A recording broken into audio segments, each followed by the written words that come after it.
Assalamualaikum warahmatullahi wabarakatuh. Untuk hari ini kita akan lanjutkan materi tentang anggaran variabel minggu yang lalu.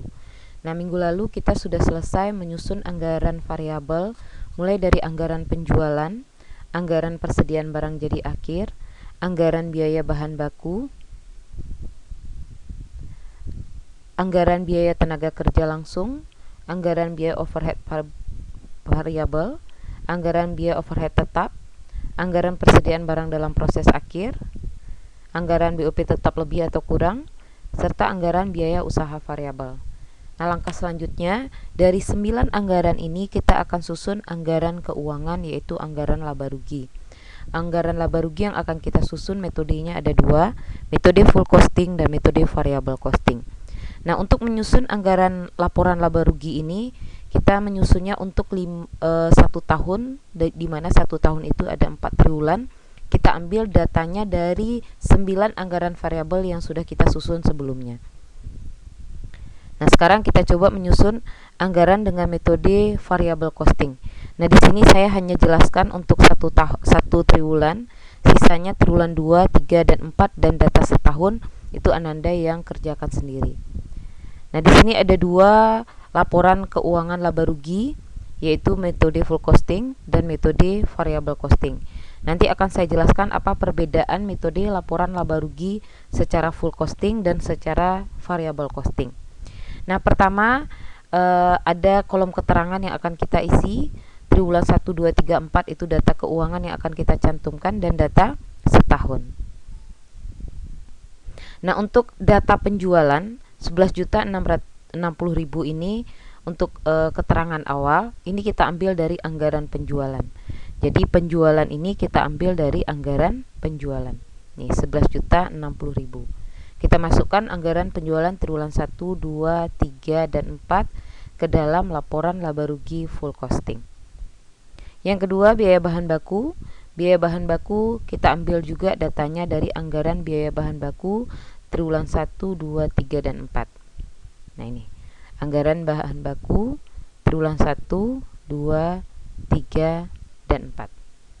Jadi kita ambil dari anggaran biaya bahan baku. Selanjutnya, anggaran biaya tenaga kerja langsung 2.425.500 kita ambil dari anggaran biaya tenaga kerja langsung. Kita pindahkan triwulan 1, 2, 3, dan 4. Selanjutnya, biaya overhead pabrik variabel kita ambil dari anggaran biaya overhead pabrik variabel.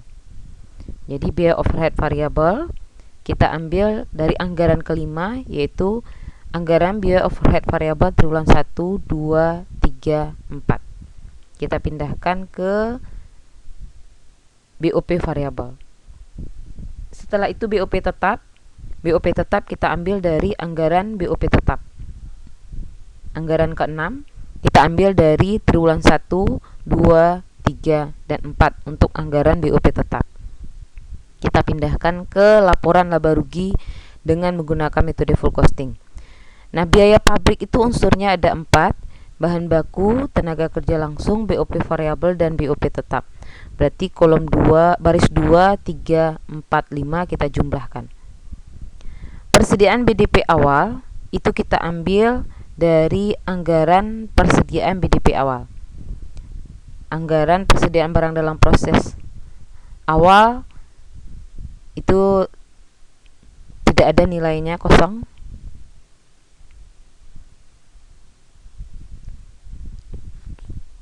Lanjut, biaya produksi kita peroleh dari poin 7, baris 7 ditambah dengan baris 8. Persediaan BDP awal ditambah dengan biaya produksi. Persediaan BDP awal ditambah dengan biaya pabrik itu namanya biaya produksi. Nah, persediaan BDP akhir baru kita ambil dari anggaran yang ketujuh, anggaran persediaan barang dalam proses akhir. Ini metode full costing, FC full costing, VC itu variable costing.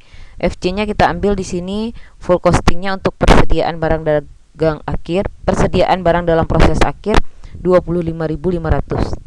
Nah, kita pindahkan 25.500 untuk triwulan 1. Sedangkan triwulan 2 51.000. Kita pindahkan. Ini. Sedangkan triwulan 3 persediaan barang dalam proses akhirnya Rp63.750. Kita pindahkan ke sini. Dan triwulan 4 persediaan barang dalam proses akhirnya 38.250.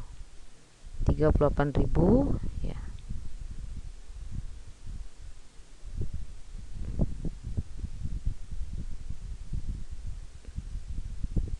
$250 ya, oke. Persediaan barang dalam proses akhir triwulan 1 menjadi persediaan barang dalam proses awal triwulan 2. Jadi 25.500 persediaan barang dalam proses akhir triwulan 1 menjadi persediaan barang dalam proses awal triwulan 2. Persediaan barang dalam proses akhir triwulan 2 menjadi persediaan barang dalam proses awal triwulan 3. Persediaan barang dalam proses akhir triwulan 3 menjadi persediaan barang dalam proses awal triwulan 4. Jadi persediaan barang dalam proses awal triwulan 2, 3, 4 sudah ada isinya. Kita lanjutkan. Biaya produksi dikurangi dengan persediaan barang dalam proses akhir, dapatlah harga pokok barang jadi. Barang jadi awalnya belum ada. Barang siap dijual diperoleh dari harga pokok produk jadi ditambah dengan persediaan barang jadi awal. Persediaan barang jadi akhir kita ambil dari anggaran persediaan barang jadi akhir, yaitu anggaran yang kedua. Kita pilih metode full costing ini. 820.000 untuk triwulan 1, triwulan 2 410.000, triwulan 3 820.000 dan triwulan 4 410.000. Kalau metodenya variable costing, kita ambil dari yang variable costing. Selanjutnya, setelah kita pindahkan persediaan barang jadi akhir, langkah selanjutnya barang jadi siap dijual dikurangi persediaan barang jadi akhir, maka dapat harga pokok penjualan. Nah, pembebanan BOP tetap lebih itu kita ambil dari anggaran ke-8. Nah, ini. Kalau pembebanan BOP tetapnya minus, berarti pembebanan BOP tetapnya kurang. Berarti kalau kurang, dikurangkan harga pokok penjualan dengan pembebanan BOP tetap kurang. Tapi kalau seandainya pembebanan BOP tetapnya lebih, nah di sini pembebanan BOP tetap kita triwulan 1, 2, 3 dan 4 semuanya lebih. Maka kita jumlahkan harga pokok penjualan dengan pembebanan BOP tetap lebih. Berarti baris 14 ditambah dengan baris 15. Kalau seandainya pembebanan BOP tetapnya kurang, berarti harga pokok penjualan dikurangi dengan pembebanan BOP tetap kurang. Karena pembebanan BOP tetap kita lebih semuanya triwulan 1, 2, 3, 4, maka harga pokok penjualan ditambah dengan pembebanan BOP tetap lebih. Maka dapat harga pokok penjualan sesungguhnya. Nah, laba kotor kita peroleh dari penjualan baris 1 dikurang dengan harga pokok penjualan sesungguhnya. Dapat. Jadi laba kotor kita peroleh poin baris 1 dikurang dengan baris 16. Ini baris 16. Oke. Dapatlah laba kotor. Biaya usaha variabel kita peroleh dari anggaran yang ke-9. Biaya usaha variabel triwulan 1, 2, 3, 4 kita peroleh dari anggaran biaya usaha variabel. Kita pindahkan angkanya ke tabel. Biaya usaha tetap itu kita ambil dari soal. Biaya usaha tetap di soal yang sudah saya share minggu yang lalu sebesar 800.000. Nah, total biaya usaha kita totalkan biaya usaha variabel 100 dan biaya usaha tetapnya 800, maka total biaya usaha 900.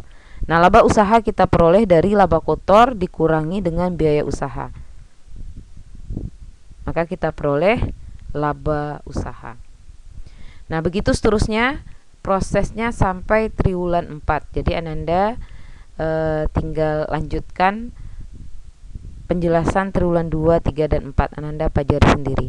Nah, saya ingatkan kembali, persediaan BDP awal itu kosong. Persediaan BDP awal triwulan 2 kita ambil dari persediaan BDP akhir triwulan 1. Persediaan BDP akhir triwulan 1 menjadi persediaan BDP awal triwulan 2. Persediaan BDP akhir triwulan 2 menjadi persediaan awal BDP awal triwulan 3. Persediaan akhir BDP awal, persediaan BDP akhir triwulan 3 menjadi persediaan BDP awal triwulan 4. Begitu juga dengan persediaan barang jadi awal. Persediaan barang jadi awal kosong triwulan 1.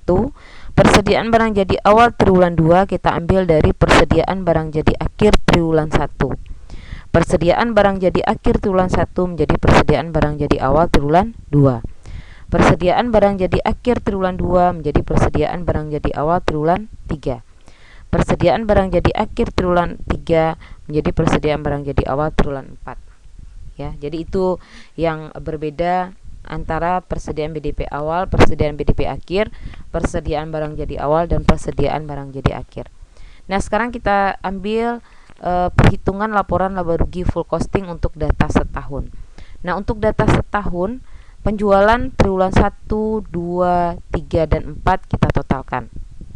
Begitu juga untuk biaya bahan baku, biaya tenaga kerja langsung, biaya overhead variabel, dan biaya overhead tetap kita jumlahkan triwulan 1, 2, 3, dan 4 untuk menghasilkan data setahun. Biaya pabrik sama prosesnya kita jumlahkan biaya bahan baku, biaya tenaga kerja langsung, BOP variabel, dan BOP tetap. Nah, inilah biaya pabrik. Nah, untuk persediaan BDP awal kita ambil dari triwulan 1. Persediaan BDP awal triwulan 1 kosong pindahkan ke data setahun. Persediaan BDP awal ditambah dengan biaya pabrik, itulah biaya produksi. Persediaan BDP akhir kita ambil dari persediaan BDP akhir triwulan 4. Nanti biaya produksi dikurangi dengan persediaan BDP akhir, dapatlah harga pokok produk jadi. Persediaan barang jadi awal kita ambil dari triwulan 1. Persediaan barang jadi awal triwulan 1 0, pindahkan. Harga pokok produk jadi ditambah dengan persediaan barang jadi awal, itu dapat barang siap dijual. Persediaan barang jadi akhir kita ambil dari barang siap dijual, persediaan barang jadi awal ditambah dengan harga pokok produksi. Harga pokok produk jadi ditambah dengan persediaan barang jadi awal, dapat barang siap dijual. Persediaan barang jadi akhir kita peroleh dari persediaan barang jadi awal ditambah dengan barang siap dijual. Oke.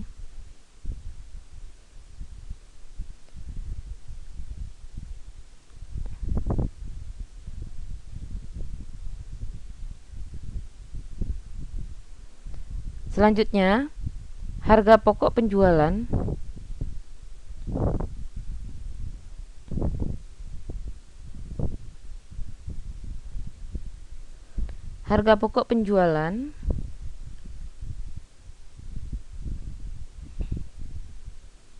nah ini salah Nanda, ini persediaan barang jadi akhir kita ambil dari triwulan 4. Ini saya ganti 410.000. Oke. Jadi saya ulangi lagi, persediaan barang jadi awal kita ambil dari persediaan barang jadi awal triwulan 1. Nanti harga pokok produk jadi ditambah dengan persediaan barang jadi awal, dapat barang siap dijual. Persediaan barang jadi akhir kita ambil dari triwulan 4, persediaan barang jadi akhir triwulan 4. Harga pokok penjualan kita peroleh dari persediaan barang jadi akhir, barang siap dijual dikurangi persediaan barang jadi akhir, dapat ini harga pokok penjualan. Pembebanan BOP tetap lebih atau kurang kita totalkan. Pembebanan BOP tetap kita karena semuanya lebih ditotalkan, ditambah dengan harga pokok penjualan, maka kita peroleh harga pokok penjualan sesungguhnya. Penjualan baris 1 dikurang dengan harga pokok penjualan sesungguhnya, maka kita peroleh laba kotor. Biaya usaha variabel kita totalkan triwulan 1, 2, 3, 4. Biaya usaha tetap kita totalkan triwulan 1, 2, 3, 4. Total biaya usaha kita jumlahkan biaya tetap dengan biaya variabel, maka inilah total biaya. Laba kotor dikurangi total biaya, dapatlah laba usaha setahun. Nah, inilah laporan laba rugi dengan menggunakan metode full costing.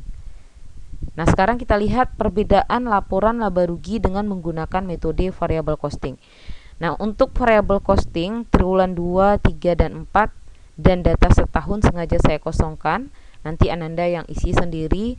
Untuk metode variabel costing triwulan 2, 3, 4 dan data setahun. Nah, untuk variabel costing perbedaannya hanya sedikit dari metode full costing. Kalau metode variabel full costing, biaya produksinya atau biaya pabriknya unsurnya ada 4, yaitu biaya bahan baku, biaya tenaga kerja langsung, BOP variabel, dan BOP tetap. Itu unsur biaya pabrik ada 4. Ini namanya produk cost. Metode full costing, produk costnya ada 4, yaitu biaya bahan baku, biaya tenaga kerja langsung, BOP variabel, dan BOP tetap. Ada 4 unsur produk cost. Sementara untuk metode variable costing, produk costnya hanya ada 3 unsur, yaitu biaya bahan baku, biaya tenaga kerja langsung, dan BOP variabel. Produk costnya atau biaya pabriknya cuma ada 3 untuk metode variable costing.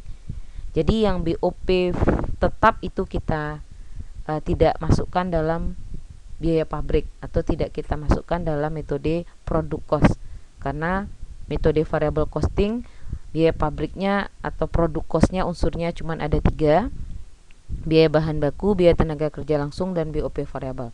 BOP tetapnya tidak diperhitungkan sebagai produk cost atau tidak diperhitungkan sebagai biaya pabrik. Sementara metode full costing, biaya pabrik atau produk costnya ada 4, biaya bahan baku, biaya tenaga kerja langsung, BOP variabel, dan BOP tetap. Unsur produk cost atau biaya pabriknya 4 untuk metode full costing. Sedangkan untuk metode variable costing, unsur produk cost atau biaya pabriknya hanya 3, yaitu biaya bahan baku, biaya tenaga kerja langsung, dan BOP variabel. BOP tetapnya tidak diperhitungkan sebagai biaya pabrik atau tidak diperhitungkan sebagai produk cost. Nah, kembali kita lanjutkan dari awal lagi, metode penyusunan laporan laba rugi dengan menggunakan variable costing. Pertama, anggaran penjualan triwulan 1, 2, 3, 4 kita masukkan ke tabel laba rugi sama dengan full costing tadi. Perbedaannya, biaya bahan baku itu kita masukkan dari anggaran biaya bahan baku sama persis dengan metode full costing. Biaya tenaga kerja langsung juga kita ambil dari anggaran biaya tenaga kerja langsung. Biaya overhead pabrik variabel juga kita ambil dari anggaran biaya overhead pabrik variabel. Nah, perbedaannya seperti yang saya jelaskan tadi, unsur biaya pabrik dari variable costing hanya 3, yaitu biaya bahan baku, biaya tenaga kerja langsung, dan BOP variabel. Itu unsur biaya pabrik dari metode full cost variable costing. Sedangkan metode full costing unsur biaya pabriknya ada 4, biaya bahan baku, biaya tenaga kerja langsung, BOP variabel, dan BOP tetap. Sedangkan variable costing unsur biaya pabriknya hanya 3, biaya bahan baku, biaya tenaga kerja langsung, dan BOP variabel. Nah, ini biaya pabriknya. Persediaan BDP awal kita ambil dari anggaran persediaan BDP awal. Persediaan BDP awal tambah dengan biaya pabrik itu dapat biaya produksi. Persediaan BDP akhir diambil dari anggaran persediaan BDP akhir. Nanti persediaan BDP akhir triwulan 1 menjadi persediaan BDP awal triwulan 2. Jadi di sini 22.400. Jadi persediaan BDP awal triwulan 1 persediaan BDP akhir triwulan 1 menjadi persediaan BDP awal triwulan 2. Nah, begitu seterusnya. Anda tinggal pindahkan angkanya nanti. Harga pokok produk jadi variabel kita peroleh dari biaya produksi dikurangi dengan persediaan BDP akhir. Nah, persediaan barang jadi awal nggak ada, kosong. Kita ambil dari anggaran persediaan barang jadi awal, ambil yang variable costing.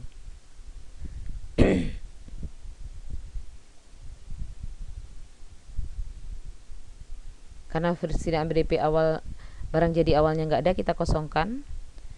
Harga pokok produk jadi variabel ditambah dengan persediaan barang jadi awal dapat barang siap dijual. Nah, persediaan barang jadi akhir kita ambil dari anggaran persediaan barang jadi akhir, anggaran yang kedua. Anggaran persediaan barang jadi akhir ini kita bagi 2 metode. Ini full costing, angkanya sudah kita pindahkan.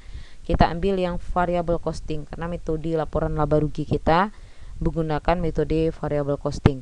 Kita ambil triwulan 1, 2, 3, dan 4 kita pindahkan. Oke, ke sini. Persediaan barang jadi akhir triwulan 1 696.000 kita ambil dari sini. Dari anggaran yang kedua. Oke, selanjutnya persediaan barang jadi akhir triwulan 1 menjadi persediaan barang jadi awal triwulan 2. Berarti di sini 6 696.696.000. Nah, saya ulangi lagi. Persediaan barang jadi akhir triwulan 1 menjadi persediaan barang jadi awal triwulan 2. Nah, begitu seterusnya, tinggal Anda pindahkan. Barang siap dijual dikurangi persediaan barang jadi awal dapat harga pokok penjualan variabel. Kontribusi margin kotor kita peroleh dari penjualan dikurangi dengan persediaan barang jadi akhir. Harga pokok penjualan variabel kita peroleh dari barang siap dijual dikurangi persediaan barang jadi akhir. Kontribusi margin kotor kita peroleh dari penjualan dikurangi harga pokok penjualan variabel. Biaya usaha variabel kita ambil dari anggaran biaya usaha variabel, kita ambil dari anggaran yang ke-9. Nah, ini kita pindahkan triwulan 1, 2, 3, dan 4. Selanjutnya, kontribusi margin bersih kita peroleh dari kontribusi margin kotor dikurangi dengan biaya usaha variabel dapat kontribusi margin bersih. Nah, biaya overhead pabrik tetap ini kita ambil dari soal, bukan dari anggaran biaya overhead pabrik tetap. Jadi bedanya juga signifikan antara laporan laba rugi full costing dan variable costing. Kalau full costing, biaya overhead pabrik tetap ini kita ambil dari anggaran. Nah, dari anggaran yang sudah kita susun sebelumnya. Nah, ini anggaran BOP tetap untuk metode full costing kita ambil dari anggaran ke-6. Anggaran BOP tetap triwulan 1, 2, 3, dan 4. Nah, sementara untuk metode variable costing, biaya overhead pabrik tetap kita ambil di soal. Di soal sudah ditetapkan BOP tetapnya 1 tahun itu sudah ditetapkan sekitar 6.200.000 itu. Sedangkan per triwulannya 1.550.000. Kita coba buka soal anggaran BOP dulu. Nah, ini. Itu sudah ada di soal, silakan Anda buka soalnya ya. Nah, jadi biaya overhead pabrik tetap ini kita ambil dari soal. Sudah ada di soal awal. Biaya usaha tetap kita peroleh dari anggaran biaya overhead pabrik tetap itu kita ambil dari soal. Biaya usaha tetap kita juga ambil dari soal. Nah, jadi saya ulangi lagi, biaya overhead pabrik tetap kalau metode full costing dari anggaran, kalau metode variable costing dari soal. Jadi BOP tetap untuk metode variable costing kita ambil dari soal. Biaya usaha tetap kita ambil juga dari soal. Biaya tetap kita peroleh antara biaya overhead pabrik tetap ditambah dengan biaya usaha tetap, itu dapat biaya tetap. Laba usaha kita peroleh dari kontribusi margin bersih dikurangi dengan biaya usaha tetap, maka kita peroleh laba usaha. Nah, silakan Anda lanjutkan triwulan 2, 3, dan 4 dan data setahun untuk tabel laporan laba rugi dengan menggunakan metode variable costing. Nah, saya ulangi lagi, untuk penjualan data triwulan 1, 2, 3, dan 4 itu Anda totalkan, jadikan data setahun. Biaya bahan baku triwulan 1, 2, 3, dan 4 Anda totalkan, itulah data setahun. Nah, untuk persediaan BDP awal kita ambil dari triwulan 1 untuk data setahun, berarti di sini 0. Ya. Kalau persediaan BDP akhir kita ambil dari triwulan 4 dari sini. Persediaan barang jadi awal triwulan 1 0 kita pindahkan sini 0. Sedangkan persediaan barang jadi akhir kita ambil dari triwulan 4 ya. Jadi begitu seterusnya. Silakan Anda isi anggaran laporan laba rugi variable costing untuk triwulan 2, 3, dan 4 serta data setahun. Nanti Anda bandingkan mana yang lebih besar, laporan laba rugi full costing dengan variable costing.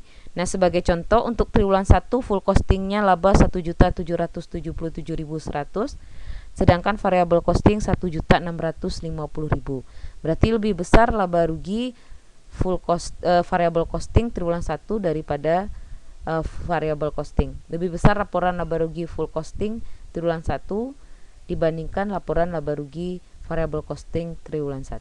Nah, ini triwulan 1 variable costing 1.650, sementara triwulan 1 full costing 1.700.000 sekian ya. Jadi lebih besar laporan laba rugi triwulan 1 full costing daripada laporan laba rugi triwulan 1 variable costing. Nah, coba silakan Anda bandingkan triwulan 2, 3 dan 4 dan data setahun. Oke, Nanda, untuk materi laba rugi full costing dan variable costing berakhir hari ini. Untuk laporan laba rugi hanya 2 metode yang saya jelaskan, full costing dan variable costing. Nah, untuk anggaran variabel, selesai kita menjelaskan laporan laba rugi full costing dan variable costing, maka anggaran variabel berakhir dengan metode proses penyusunannya dengan menggunakan metode laba rugi full costing dan variabel. Jadi minggu lalu sudah saya jelaskan 9 anggaran, mulai dari anggaran penjualan sampai dengan anggaran biaya usaha variabel. Ada 9 anggaran yang saya jelaskan, ditambah 2 laporan keuangan, yaitu laporan laba rugi full costing dan laporan laba rugi variable costing. Jadi untuk anggaran variabel ada 11 anggaran yang bisa kita susun. Nah, untuk anggaran variabel hari ini cukup. Saya akhiri dengan mengucapkan Assalamualaikum warahmatullahi wabarakatuh.